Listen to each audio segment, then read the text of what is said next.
ఈనాటి ఈ విలేకరుల సమావేశంలో ఒక ప్రధానమైనటువంటి రాజకీయ అంశాన్ని ప్రస్తావించదలుచుకున్నాం. మొన్న జరిగినటువంటి ఈ లోక్సభ సార్వత్రిక ఎన్నికల్లో తెలంగాణ రాష్ట్రంలో భారతీయ జనతా పార్టీ తన బలాన్ని గణనీయంగా పెంచుకొని 8 సీట్లని కైవసం చేసుకొని రాష్ట్రంలో ఒక బలీయమైనటువంటి శక్తిగా ప్రజలు గుర్తించి ఆ రకంగా గెలిపించారని చెప్పని పేర్కొంటా ఉన్నాం. అయితే మొన్న జరిగినటువంటి సార్వత్రిక ఎన్నికల్లోనే మోస్ట్ లూజర్ అంటే గణనీయంగా పడిపోయిన వ్యక్తి, ఓడిపోయిన వ్యక్తి, పారిపోయిన వ్యక్తి ఎవరైనా ఉన్నారంటే అది రాష్ట్ర ముఖ్యమంత్రి రేవంత్ రెడ్డి గారు.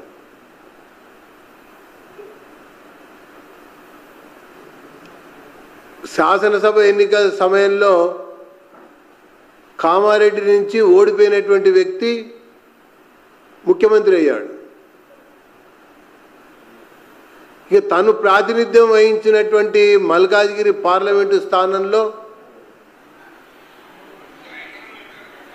ప్రజలు కాంగ్రెస్ పార్టీని తరిమికొట్టారు. ఇక తన సొంత జిల్లా ప్రతిష్టాత్మకమైనటువంటి మహబూబ్నగర్ జిల్లాలో కాంగ్రెస్ పార్టీని ఓడగొట్టారు. అందుకనే ఈ సార్వత్రిక ఎన్నికలు, లోక్సభకు జరిగినటువంటి సార్వత్రిక ఎన్నికల్లో ఓడిపోయిన వ్యక్తి శాసనసభ్యుడు ముఖ్యమంత్రి అయినటువంటి రేవంత్ రెడ్డి, పడిపోయిన వ్యక్తి ముఖ్యమంత్రి రేవంత్ రెడ్డి, పారిపోయిన వ్యక్తి ముఖ్యమంత్రి రేవంత్ రెడ్డి. ఇక పోతే కాంగ్రెస్ పార్టీ 8 స్థానాలు గెలిచింది. ఈ గెలిచినటువంటి 8 స్థానాలలో ఆ గెలుపులో రేవంత్ రెడ్డి గారి యొక్క పాత్ర, ప్రమేయం ఏమైనా ఉంది అంటే అది నామమాత్రమే, అది నిమిత్త మాత్రమే.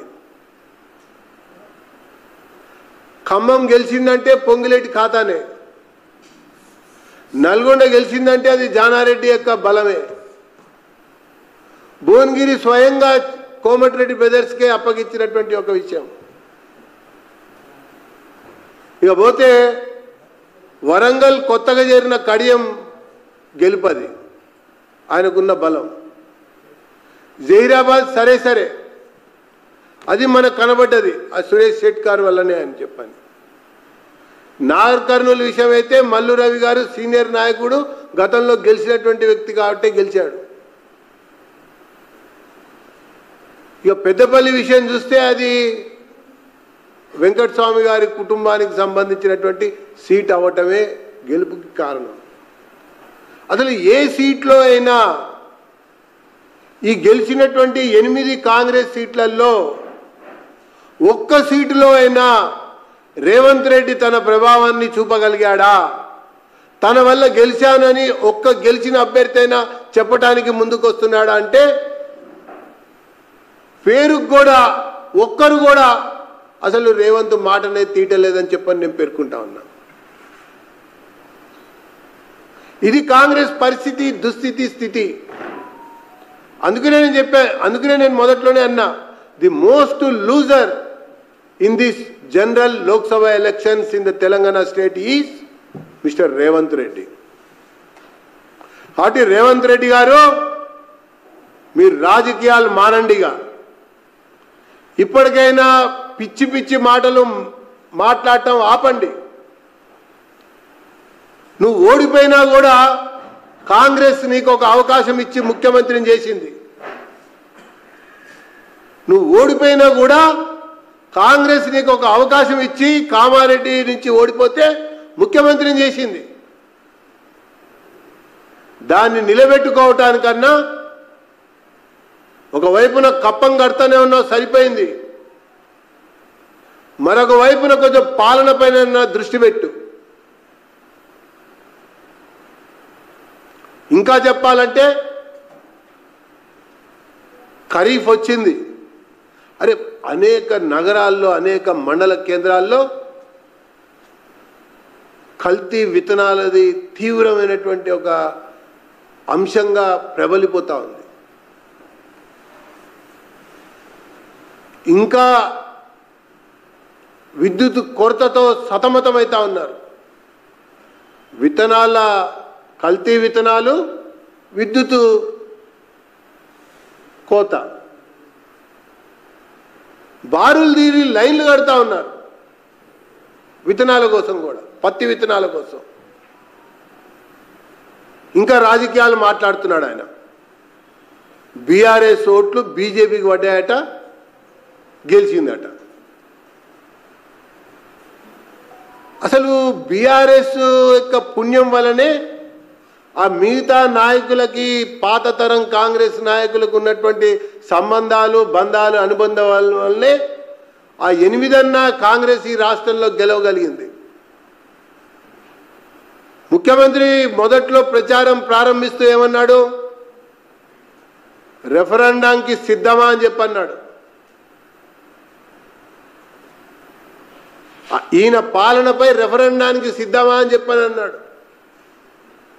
గెలిచిన ఒక్క పార్లమెంట్ సభ్యుడినైనా నేను రేవంత్ వల్ల గెలిచాను అని చెప్పి అనమని చెప్పండి, ఆయన పాలన వల్ల గెలిచాను అని చెప్పి అనమని చెప్పండి. నిన్న స్వయంగా కమ్యూనిస్ట్ పార్టీలే చెప్పారు, అరే మా వల్లనే ఖమ్మము, నల్గొండ బయటపడింది, భువనగిరితో సహా చెప్పి పెట్టుకున్నారు. అసలు నీ వల్ల ఈ కాంగ్రెస్ పార్టీకి గెలిపే సాధ్యం కాలేదే. నువ్వు ఓడిపోయిన ముఖ్యమంత్రివి, పడిపోయిన ముఖ్యమంత్రివి, పారిపోయిన ముఖ్యమంత్రివి. నువ్వేంది నరేంద్ర మోడీ గారిని విమర్శించేది, బీజేపీని ప్రశ్నించేది? కాబట్టి రాజకీయాలు మాను, పాలన పైన దృష్టి పెట్టు అని చెప్పని నేను సలహా ఇస్తా ఉన్నా. ఇకపోతే కొత్తగా కనీసం డిసెంబర్ 9 వరకన్నా తన ముఖ్యమంత్రి పదవిని కాపాడుకోవాలి అన్నటువంటి ఒక ఆలోచనతోన తెలంగాణ తల్లి యొక్క విగ్రహాన్ని ఏర్పాటు చేస్తాను, దానికి సోనియా గాంధీని పిలుస్తానని చెప్పని ఆయన నిన్న ప్రకటన ఇచ్చాడు. డిసెంబర్ 9కి ఒక ప్రత్యేకత ఉంది. రాష్ట్రాన్ని ఏర్పాటు చేస్తున్నాము అని కేంద్రం ప్రకటించి కొన్ని గంటల్లోనే వెనకడుగు వేసినటువంటి రోజు ఆ డిసెంబర్ 9. నీకు ఆ రోజే గుర్తొచ్చిందా? ఆ రోజే తెలంగాణ తల్లి విగ్రహాన్ని ప్రతిష్ఠించాలని చెప్పని ఆలోచించావా? సోనియా మెప్పు కొరకు మాట్లాడుతున్నటువంటి మాట అది. కానీ కాంగ్రెస్ పార్టీ నాయకులు నిన్ను డిసెంబర్ 9 వరకు ముఖ్యమంత్రిగా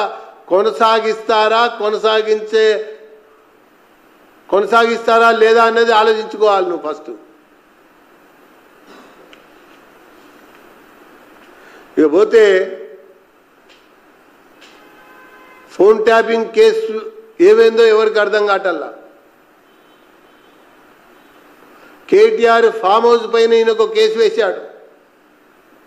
ఆ కేసు ఏ స్థాయిలో ఎక్కడుందో కూడా ఈయనకే తెలియదు. అంతేకాదు టీఆర్ఎస్ కోసం అప్పటి టీఆర్ఎస్ మంత్రులు, శాసనసభ్యులు, పార్లమెంట్ సభ్యులు, ముఖ్యమంత్రి సైతం కూలీ చేసి లక్షలు సంపాదిస్తే దాని మీద కూడా ఈయన కేసేశాడు. ఈ కేసులు వేయటం, బ్లాక్మెయిల్ చేయటం కొరకు, ఈ విచారణలు చేస్తున్నానని చెప్పడం, బ్లాక్మెయిల్ చేయటం కొరకు, ఆ ప్రకారంగా బీఆర్ఎస్ని గుప్పెట్లో పెట్టుకుని ఈ కాంగ్రెస్ పార్టీ 8 గెలవటం కొరకు వారిని కూడా ఉపయోగించుకున్నటువంటి వ్యక్తులు ఈ కాంగ్రెస్ పార్టీ నాయకులు అని చెప్పని నేను పేర్కొంటా ఉన్నా.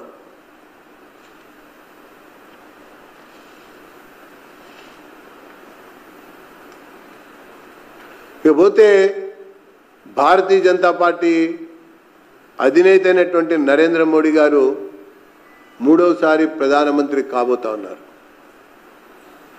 బీజేపీకి సంకీర్ణ ప్రభుత్వం కొత్తేమి కాదు. గతంలో సంకీర్ణ ప్రభుత్వాన్ని సమర్థవంతంగా నడిపించి అందరూ మన్ననలు పొందినటువంటి సమర్థ నాయకత్వం కలిగినటువంటి పార్టీ భారతీయ జనతా పార్టీ. కాబట్టి ఈ కొత్త ప్రభుత్వం ఖచ్చితంగా అందరినీ కలుపుకుని ముందుకెళ్ళి ప్రజల యొక్క ఆలోచనలకు అనుగుణంగా పరిపాలిస్తుందని చెప్పని అభిప్రాయపడుతున్నాం.